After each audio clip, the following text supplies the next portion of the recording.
नमस्कार, BDV news के इस बुलेटिन में आपके साथ मैं हूं स्वाति। शहर से जुड़ी खबरों को देखेंगे विस्तार से, लेकिन सबसे पहले एक नजर डालते हैं हेडलाइंस पर। गणेश भक्ति में डूबी संस्कार धानी, घरों और मंदिरों में हो रही गजानन की विशेष आराधना, गूंज रहे गणपति बप्पा मोरया के जयकारे। श्रद्धा के साथ मनाया जा रहा पर्वराज पर्यूषण पर्व, उत्तम सत्य के आवाहन के साथ हुआ भगवान का अभिषेक। जैन मंदिरों में है कार्यक्रमों की धूम और नेत्रदान महादान की अलग जगह निकाली गई जागरूकता रैली। विभिन्न संगठनों के लोग हुए रैली में शामिल, नेत्रदान महादान का दिया संदेश।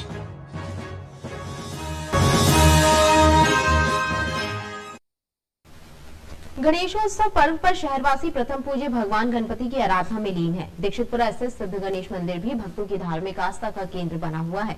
मंदिर में रोजाना बड़ी संख्या में भक्त पहुंचकर विघ्नहर्ता की उपासना कर रहे हैं।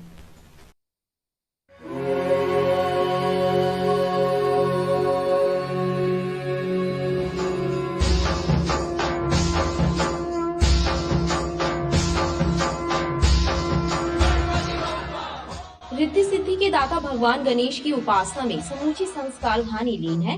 घरों और मंदिरों में विराजी श्री गणेश की प्रतिमाओं की विशेष पूजा का दौर जारी है। शहर के सिद्ध गणेश मंदिरों में शुमार दीक्षितपुरा स्थित गणपति मंदिर में भी रोजाना बड़ी संख्या में पहुंचकर भक्तगण गजानन की पूजा कर सुख समृद्धि के साथ ही सभी कष्टों को हरने की कामना कर रहे हैं।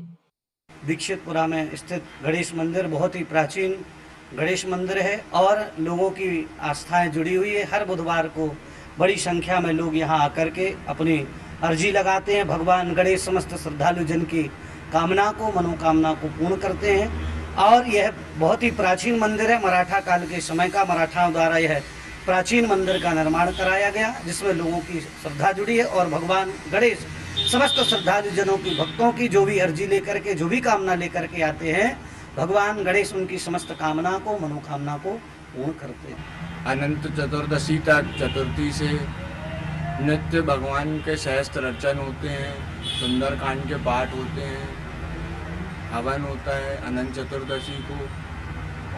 उसके एक दिन बाद विशाल भंडारे का आयोजन किया जाता है। बात की जाए मंदिर के इतिहास के बारे में, तो यहाँ पे क्या ऐसी बात है जहाँ आप लोग मंदिर दर्शन करने को जाते हैं? मंदिर की मान्यता ये है कि यहाँ पर एक नारियल लाकर आप अपनी कामना बोलें, आप अपना नाम गोत्र बताएं, भगवान उसे पूरी करते हैं, ये लोगों का मानना है। भक्तों का कहना है कि इस मंदिर में अर्जी लगाने से सभी की मुरादें पूरी होती हैं। भाजपा की अंदरूनी कलह और खींचातानी के चलते नगर निगम में नेता प्रतिपक्ष के नाम की घोषणा नहीं हो पा रही है, मगर सरकार बने कई दिन हो गए, निगम अध्यक्ष का चुनाव भी हो गया, लेकिन नेता प्रतिपक्ष के नाम पर भाजपा में सहमति नहीं बन पाई है। नगर सरकार ने अपना कामकाज प्रारंभ कर दिया है, लेकिन अब तक भारतीय जनता पार्टी नेता प्रतिपक्ष के नाम की घोषणा नहीं कर पाई है। चर्चा है कि भाजपा के संगठन और विधायकों, सांसदों के बीच इस मामले में सहमति नहीं बन पा रही है, इसलिए नगर निगम में नेता प्रतिपक्ष की कुर्सी अब तक खाली है। कहने को कई नाम चल रहे हैं। पार्षद कमलेश अग्रवाल, लवलीन आनंद और महेश राजपूत का नाम इस दौड़ में शामिल है।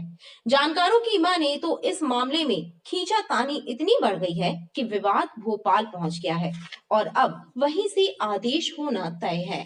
भाजपा में मची यह कलह कहां जाकर थमेगी, फिलहाल कहना मुश्किल है। युवा पीढ़ी पर पाश्चात्य संगीत का प्रभाव कम करने और नई पीढ़ी को भारतीय संगीत के गुण सिखाने के लिए गायत्री परिवार ने वॉइस ऑफ प्रज्ञा कार्यक्रम प्रारंभ किया है। इसमें बच्चों को सुगम संगीत और भजन गायन सिखाया जा रहा है। गायत्री परिवार द्वारा मनमोहन नगर में वॉइस ऑफ प्रज्ञा का आयोजन किया गया, जिसमें बच्चों के द्वारा भजन और क्लासिकल गायन किया गया। आयोजकों ने बताया कि नई पीढ़ी को भारतीय संगीत मुख्य धारा से जोड़ने की कोशिश की जा रही है, ताकि पाश्चात्य संगीत का दुष्प्रभाव कम हो सके।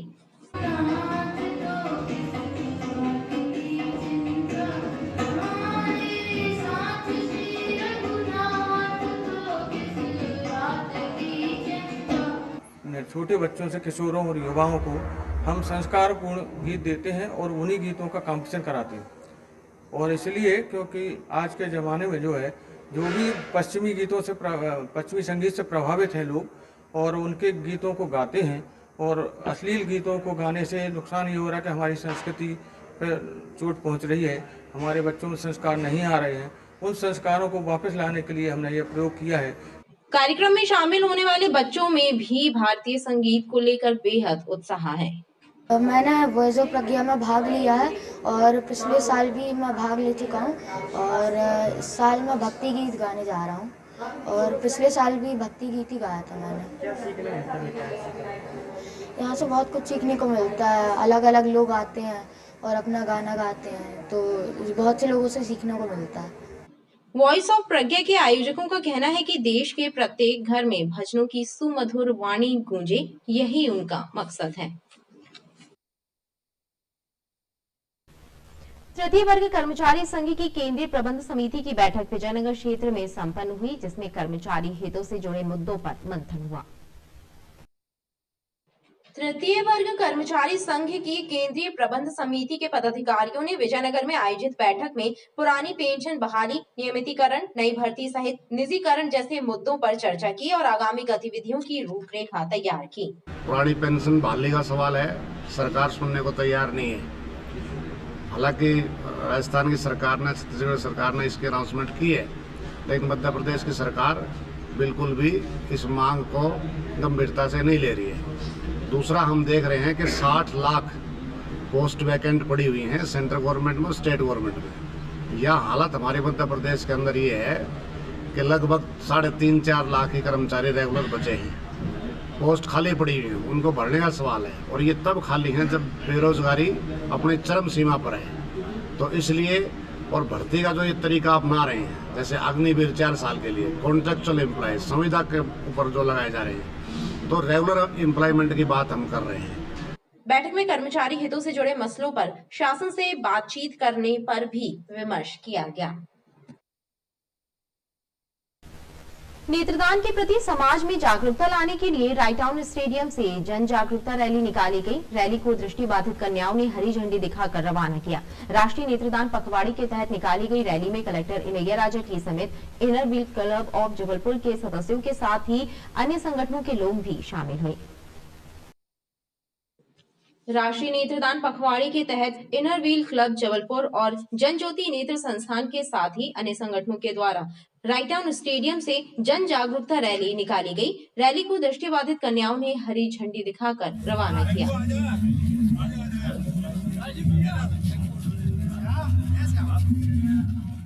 कलेक्टर इलैया राजा टी एवं नेत्र रोग विशेषज्ञ डॉक्टर पवन स्थापक सहित अन्य ने बताया कि विश्व के 1/3 अंधत्व को दूर करने के लिए नेत्रदान जरूरी है, और ये तभी संभव है जब लोग नेत्रदान के महत्व को समझते हुए आगे आएंगे।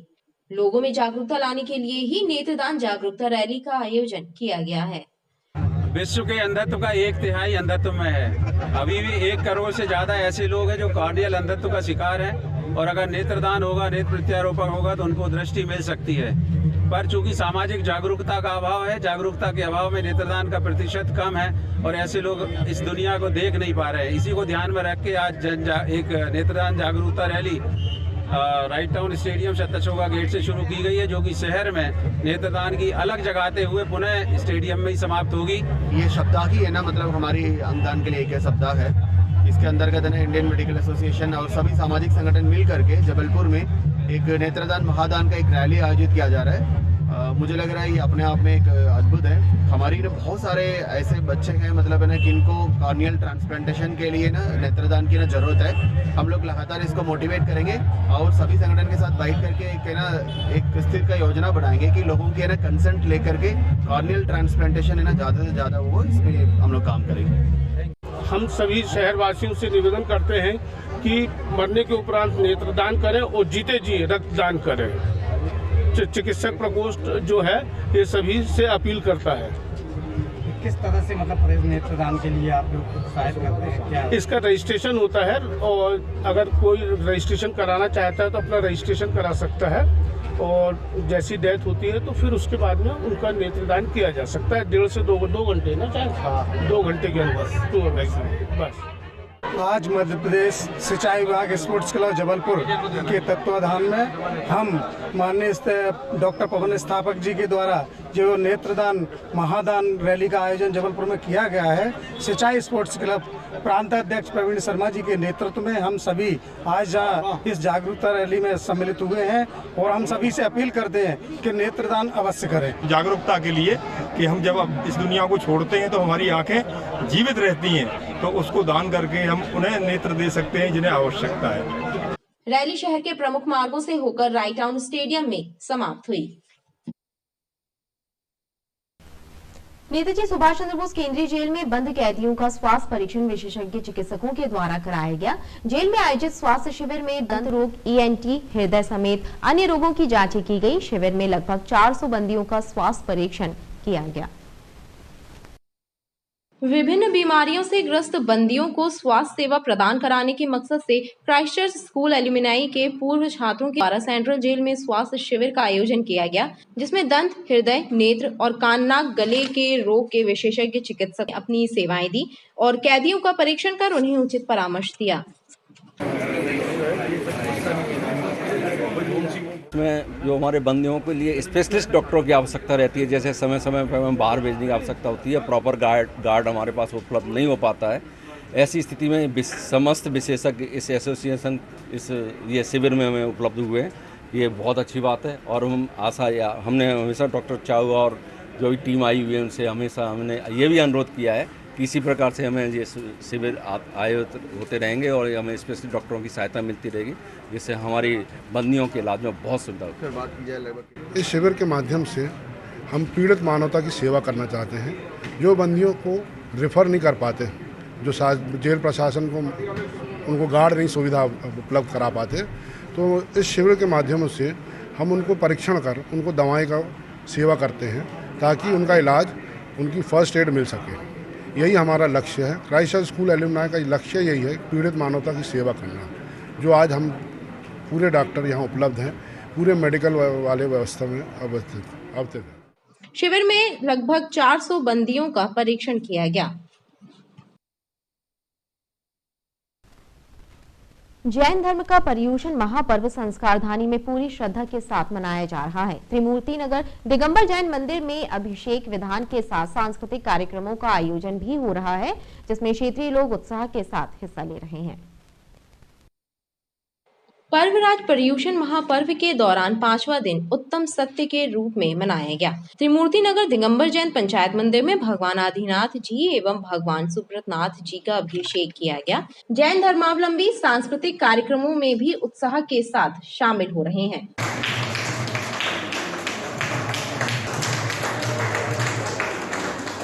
पर्वराज पर्युषण पर्व के अलावा भी हर शनिवार को हमारे मुनि सुब्रतनाथ भगवान का अभिषेक होता है, जिसमें शहर से विभिन्न क्षेत्रों से लोग आकर अभिषेक का लाभ लेते हैं। इन 10 दिनों में हम लोग विभिन्न कार्यक्रम करते हैं। सभी जैन बंधुओं से अनुरोध है कि वे एक बार पर्वराज पर्युषण पर्व में त्रिमूर्ति नगर आकर दर्शन लाभ लेवें। हमारे मंदिर में रोज विभिन्न कार्यक्रम किए जाते हैं, जो कि शाम 7 बजे से रात 10:30 बजे तक होते हैं। जैन धर्म में सत्य को भगवान माना गया है। सत्य आचरण से ही जीवन को बेहतर बनाया जा सकता है। पर्युषण पर्व के 5वें दिन उत्तम सत्य का संकल्प दोहराया गया। गणेशोत्सव पर्व पर समूची संस्कारधानी भगवान गजानन की भक्ति में सराबोर है। श्रद्धालुओं की धार्मिक आस्था के बीच भक्तों की सेहत का ध्यान रखते हुए करमेता स्थित गणेश पंडाल में निःशुल्क स्वास्थ्य शिविर का आयोजन किया गया। सामाजिक सरोकारों और पीड़ित मानवता की सेवा से जुड़े कार्य करने वाली संस्था हम है ना फाउंडेशन एवं नव संगठन गणेश उत्सव समिति के द्वारा इस निःशुल्क शिविर का आयोजन किया गया, जिसमें बड़ी संख्या में लोगों का स्वास्थ्य परीक्षण कर उन्हें उचित परामर्श दिया गया। एक और जहां भक्तों ने पंडाल में विराजी विघ्नहर्ता श्री गणेश की मोहक प्रतिमा के दर्शन किए, तो वहीं दूसरी तरफ हृदय, दंत, हड्डी एवं सामान्य रोगों से संबंधित जाँच कराकर स्वास्थ्य लाभ भी लिया। हमारे गैलेक्सी हॉस्पिटल के सुपर स्पेशलिस्ट डॉक्टर और विभिन्न प्रकार की जांचें, जैसे कि ब्लड प्रेशर, शुगर, जो जोड़ों में दर्द, मस्तिष्क में प्रॉब्लम, शिशु रोग विशेषज्ञ, इससे संबंधित हमारे जो स्पेशलिस्ट डॉक्टर आए हुए हैं, हृदय रोग से रिलेटेड जो भी डॉक्टर्स हैं वो भी यहाँ पर आए हुए हैं। नव संग्रह गणेशोत्सव समिति हमेना फाउंडेशन व गैलेक्सी हॉस्पिटल के संयुक्त तत्वाधान में पीड़ित माता की सेवा के लिए आज बजरंग नगर करमेता में निःशुल्क स्वास्थ्य शिविर का आयोजन किया गया है, जिसमें अभी तक 80 से अधिक लोगों ने अपना इलाज करा चुके हैं और भी लोग आ रहे हैं जो कि इलाज करवा रहे हैं।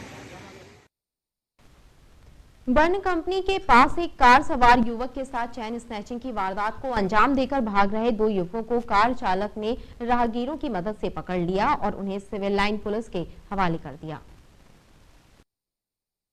बर्न कंपनी के पास 2 बाइकों में सवार 4 युवकों ने एक कार चालक बाल गोविंद पटेल के गले से सोने की चैन छीनी और भागने का प्रयास किया, लेकिन बाल गोविंद की तत्परता और राहगीरों की मदद से 2 स्नैचरों को पकड़ लिया गया और उन्हें पुलिस के हवाले किया गया।